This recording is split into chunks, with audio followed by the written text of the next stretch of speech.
June ought to be a time of celebration for a senior student in high school. Graduation symbolizes the beginning of adulthood, marking the conclusion of one journey and the start of another.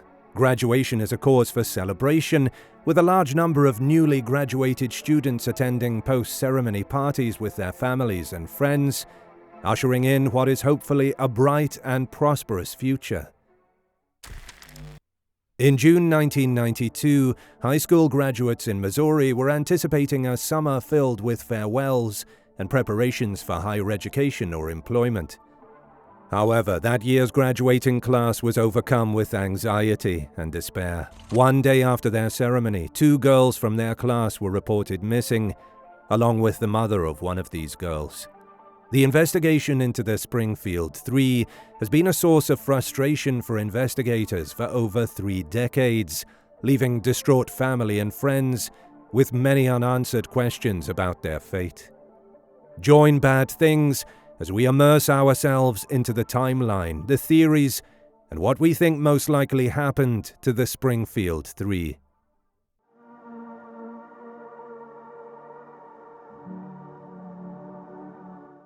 On June 6, 1992, Suzanne Streeter, age 19, and Stacy McCall, age 18, received their diplomas from Kickapoo High School in Springfield, Missouri. They intended to celebrate the occasion by attending several graduation parties that evening, followed by an overnight stay at a hotel in Branson. They would then visit a water park the following morning with a group of friends and fellow graduates. However, by 10:30 p.m., they had lost interest in driving to Branson and decided to drive to the water park the following morning. They decided they would spend the night at the home of their friend, Janelle Kirby, instead of their planned hotel stay. McCall called her mother, Janice, to check in with her and to tell her about the change in their plans. Streeter and McCall then attended a party at the home of one of Janelle's neighbors and stayed there until about 2 a.m. By now, the girls were exhausted and ready to go to bed, but Janelle's house was too crowded with visiting family members for them to sleep over. The 2 friends then arranged to spend the night at Streeter's home at 1717 East Delmar Street, which she and her 47-year-old mother, Cheryl Levitt, shared. Levitt, who was a single mother, was employed at New Attitudes Hair Salon as a cosmetologist. Cheryl and her daughter had only just moved into this home the previous April. Levitt also had a son named Bart, but she had become estranged from him over the course of several years. Janice received assurances from Streeter and McCall that they would return the following morning and that the group would go to the water park as a group. The following morning, when Streeter and McCall failed to show up at Janelle's home, Janelle tried to call them multiple times but received no answer. She was initially unconcerned, presuming that the 2 girls had slept in after their late-night parties. However, as the hours passed, Janelle began to worry and made her way to the East Delmar Street house to see if the girls were there. As soon as Janelle and her boyfriend Mike arrived at the house, they noticed something strange. The front porch light was shattered, and glass had been scattered across the floor. The damage was limited to the globe that encased the bulb and not the bulb itself. However, this did not trouble them, and Mike even swept the glass up. Each of the 3 women's vehicles was parked in the front of the yard. However, Streeter's vehicle, which she consistently parked in the same location every day, was situated in a different part of the front yard. Janelle and Mike discovered the front door unlocked, but no one was home. They assumed that their friends had already left for the water park and that they had missed them. The phone rang just as they were about to leave.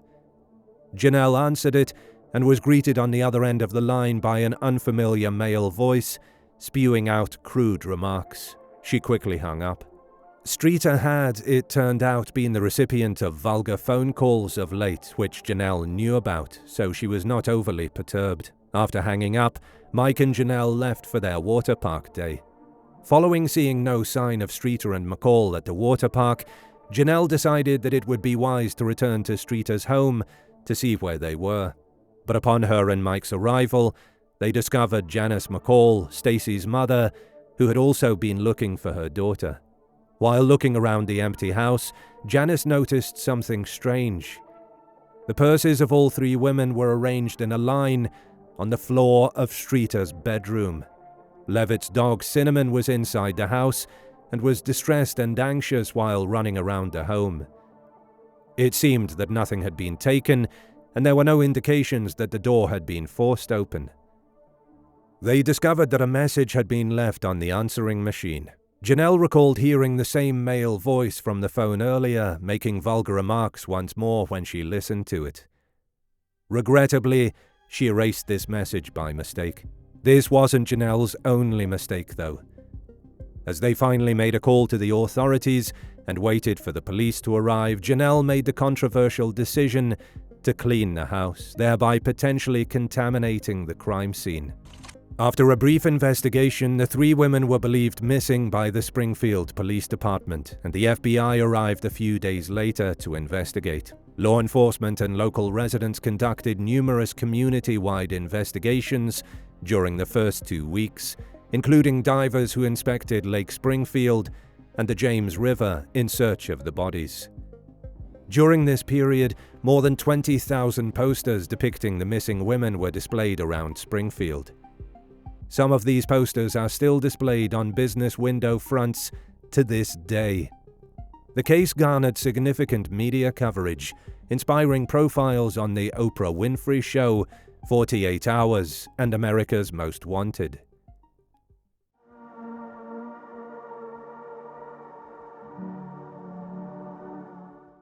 The theories regarding the disappearance of the women, who seemingly vanished into thin air, revolve mainly around potential suspects who might have murdered them. The possibility of them running away was quickly dismissed by the police, who began investigating suspects with potential motives to harm the 3 women. Dustin Reckler. Dustin Reckler was Streeter's former boyfriend. A few months before the disappearance of the women, he broke into a mausoleum in Springfield Cemetery and stole gold fillings valued at $30 from a skull. Streeter ended their relationship as a result of this incident. Because Streeter had supplied investigators with a statement regarding the mausoleum break-in and was rumored to be a probable witness against Reckler in court, the police took an interest in Reckler. It was reported that Reckler and his 2 accomplices in the mausoleum break-in were in the area on the evening when the women disappeared. Reckler and his accomplices cooperated with the police, passed lie detector tests, and were ultimately cleared as potential suspects. Bart Streeter. The fact that Bart Streeter had a history of alcoholism, aggression, and that he had a complicated relationship with both his mother and his sister put him on the suspects list. His alibi for the day of his sister's and mother's disappearance is that he had been drinking and had gone home, where he quickly passed out. Because he had been alone, his account could not be corroborated by anyone. However, no evidence connected him to the disappearance of his sister and mother. Bart passed a polygraph test and has cooperated with investigators for the last 31 years. Larry Dwayne Hall. If you don't know who Larry Hall is, check out our video, What Blackbird Got Wrong About the Larry Hall Case. Here's a quick catch-up.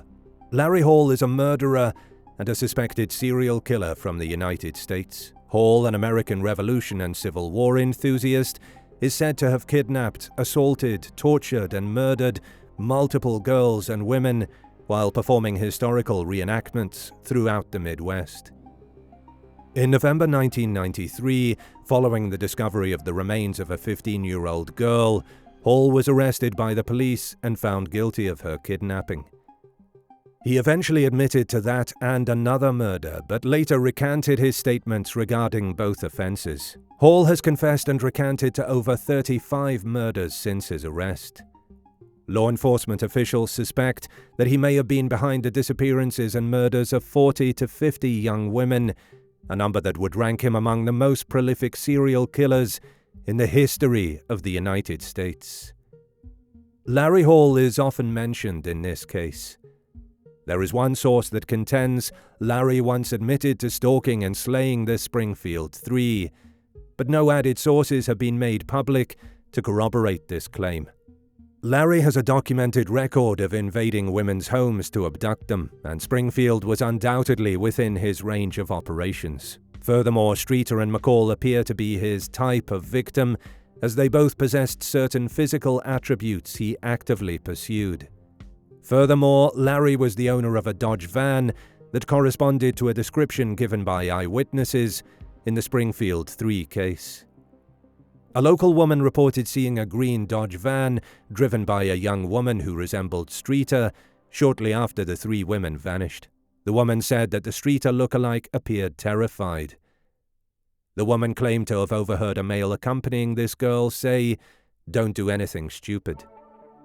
The investigation quickly became preoccupied with finding the green Dodge van. The van was allegedly spotted in the vicinity of 1717 East Delmar Street, which fueled rumors that it belonged to the assailant responsible for the women's disappearance.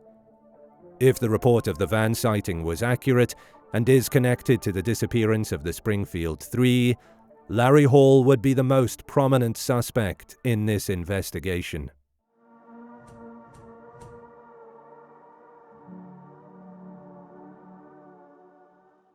After 31 years, investigators are no closer to solving the Springfield 3 case than they were in 1992. The closest they've come to a credible suspect is another confessor like Larry Hall. Robert Craig Cox is arguably the most widely recognized suspect in the Springfield 3's disappearance. Cox is the only documented person who has admitted to knowing with certainty that the three are dead and where their bodies are. In December 1978, Sharon Zellers, an employee of Disney World, didn't return home at the end of her workday. Her vehicle was discovered abandoned in an orange grove a few weeks later.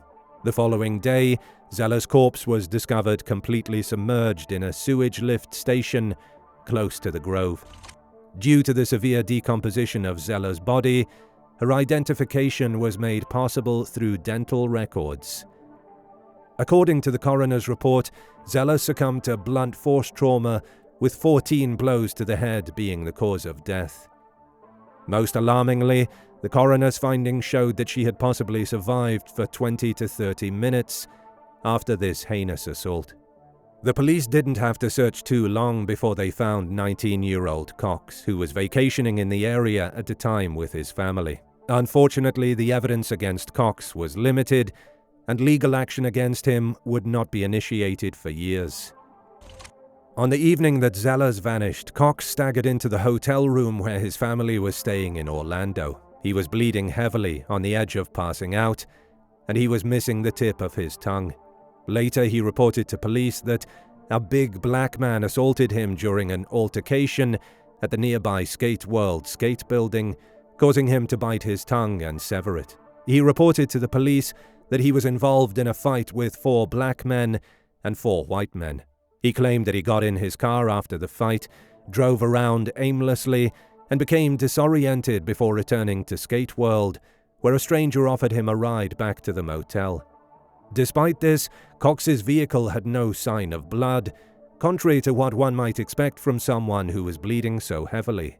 Furthermore, nobody at Skate World recalled the alleged major fight in which Cox claimed to have taken part, and a purported stranger who had taken Cox back to the motel. The 3 hairs found in Zeller's vehicle, according to forensic technicians who analyzed them, were virtually indistinguishable from the chest hairs of Cox. Typo blood was also found at the scene of the crime, which matches Cox's blood type. Furthermore, a bloody military-style boot print was found in her car. Cox was an ex-Army Ranger. Despite an abundance of circumstantial evidence, the absence of a smoking gun prevented law enforcement from pressing charges, at least until Cox was apprehended red-handed in 2 comparable kidnappings that exposed his abusive and violent tendencies towards women. The jury was not deterred by the absence of a smoking gun and concluded that the circumstantial evidence alone was sufficient to prove Cox's guilt. Cox was sentenced to death in 1988, but his story was far from over thanks to the Florida Supreme Court. In its assessment of Cox's case, the court overturned his conviction on the grounds that insufficient evidence existed. They denied the prosecution's request to retry the case, and Cox was later released. And this is where the Springfield connection appears. Cox moved in with his brother in Springfield, Missouri, apparently across the street from Streeter and Levitt, at the time of their disappearance. In 1995, during an armed robbery in Decatur, Texas, Cox held a 12-year-old girl at gunpoint and is still serving out his prison sentence for this crime. He will be eligible for parole in 2025. The exact timing of Cox's decision to engross himself in the tragic Springfield 3 saga is unknown. However, an early 1996 Springfield News Leader article mentions him discussing the case with local law enforcement officials. Cox claims that he knows what happened to the women and where they are buried, but has refused to say where. He has provided a weak alibi for the time when the women were abducted, which police have since discounted. In 1996, Dennis Graves, an investigative reporter, interviewed Cox in a Texas prison where he inquired about the Springfield 3. Cox: I know that they are dead. I'll say that, and I know that. Graves: that's not a theory. Cox: I just know that they are dead. That's not my theory. I just know that. There's no doubt about that. Cox has said that after his mother passes away, he will disclose what happened and where the women are buried. Investigators speculate that the fact that Cox was a utility locator for the city at the time of the women's disappearance could have enabled him to gain access to the residence and surprise the women. There is a strong likelihood that Cheryl was the intended target of Cox, while the two girls who were not scheduled to be at home that evening became entangled in the incident. People in Springfield still wonder where the 3 missing women could be, while the question of what happened to them remains a mystery that is nowhere close to being solved.